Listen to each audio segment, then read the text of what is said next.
હવે આગળ વાત કરીએ તો સાબરકાંઠા જિલ્લાના પ્રાંતિજના ઊંચા ગામેથી છેલ્લા 78 વર્ષથી પાવાગઢ ખાતે પગપાળા જતો સંઘને ગામજનો દ્વારા વાતે ગાતે રવાના કરવામાં આવ્યો હતો। પ્રાંતિજના ઊંચા ગામેથી પાવાગઢ ખાતે નીકળેલ પગપાળા સંઘ આ વર્ષે પણ માતાજીના રથ સાથે નીકળ્યો હતો અને ઊંચાથી પગપાળા સંઘ આશરે 78 વર્ષથી પાવાગઢ ખાતે જાય છે તો વડવાઓના સમયથી ચાલુ થયેલ સંઘ આજે પણ નવી પેઢી દ્વારા પગપાળા સંઘ જવાનો યથાવત છે।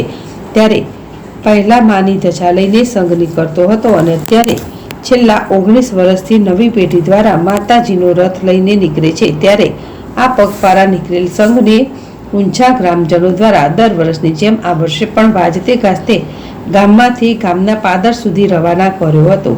તો ઊંચાથી પાવાગઢ જતો સંઘ છેલ્લા 19 વર્ષથી માતાજીના રથ સાથે નીકળેલ આ પગપાળા સંઘ 6 દિવસે પાવાગઢ ખાતે પહોંચી મહાકાળી માતાના ધામમાં શીશ ઝુકાવી ધન્યતા અનુભવશે।